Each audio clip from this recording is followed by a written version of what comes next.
Perkenalkan, kami dari kelompok 6. Di sini kami akan mempresentasikan perlawanan terhadap kolonial Belanda. Sebelumnya, perkenalkan, nama saya Azhara Putri Ayunani, absen 10. Saya Hiliatun Nisa, absen 13.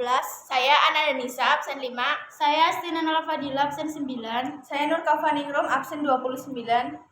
Yang pertama, perlawanan kerajaan di Bali pada tahun 1846 sampai 1849. Kerajaan Karangasem dan Buleleng menawarkan penyerahan diri dan para penduduk kembali ke tempat tinggalnya masing-masing.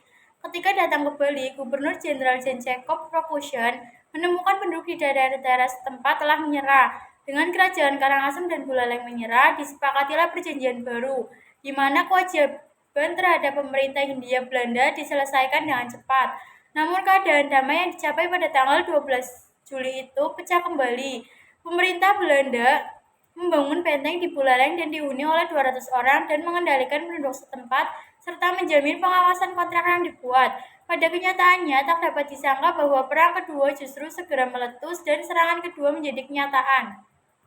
Perang Bali kedua disebut juga Perang Jagaraga, terjadi pada tahun 1848. Perang tersebut berlangsung antara pasukan Belanda melawan pasukan Bali.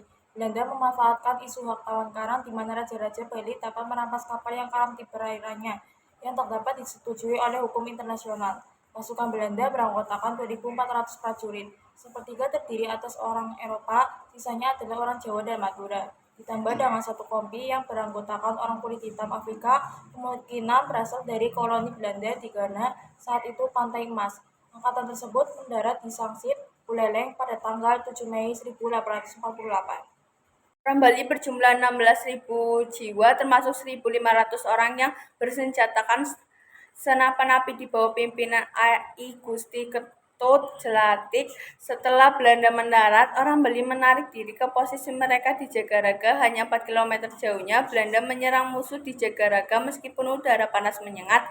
Orang Bali menyerang balik dan menghalau pasukan Belanda yang di pihaknya jatuh, korban 200 orang tewas sehingga harus naik kapal kembali. Setelah kekalahan ini, Belanda kembali lagi dengan ekspedisi berikutnya pada tahun 1849 di Kusamba, Bali Selatan.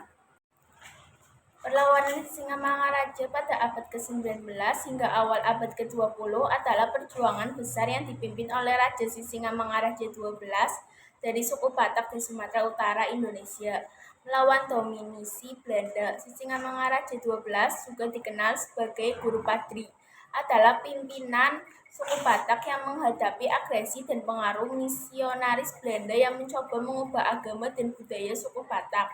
Dia memimpin perlawanan sengit terhadap upaya-upaya tersebut dari tahun 1870 hingga 1907. Selama perjuangan ini, Sisingamangaraja XII berhasil mempersatukan suku-suku Batak yang berbeda untuk melawan Belanda dan para misionaris. Perlawanan ini melibatkan konflik bersenjata, serangan terhadap pos-pos Belanda, dan upaya-upaya mempertahankan budaya dan agama asli suku Batak. Meskipun perjuangan Sisingamangaraja XII berakhir dengan penangkapan dan pengasingan oleh Belanda pada tahun 1907, dia tetap menjadi sosok pahlawan nasional yang dihormati di Indonesia. Perlawanan ini juga menandai semangat perlawanan lokal terhadap penjajahan Belanda dan pengaruh asing di Indonesia. Perlawanan Aceh 1873-1904. Perlawanan Aceh antara tahun 1873 hingga 1904 adalah konflik yang berkecamuk antara Kesultanan Aceh dan Belanda.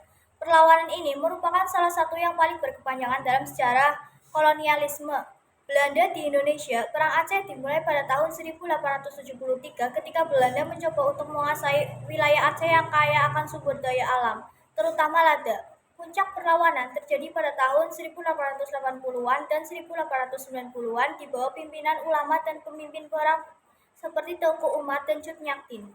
Perlawanan Aceh melibatkan taktik gerilya yang gigih dan perjuangan sengit melawan pasukan Belanda yang lebih besar. Konflik ini sangat mahal dan berdarah dengan banyak korban jiwa di kedua belah pihak.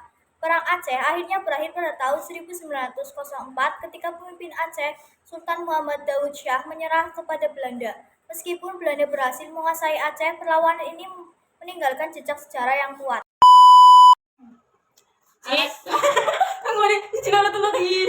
Saya Ana Denisa, absen 5. Ai Gusti kentut jalan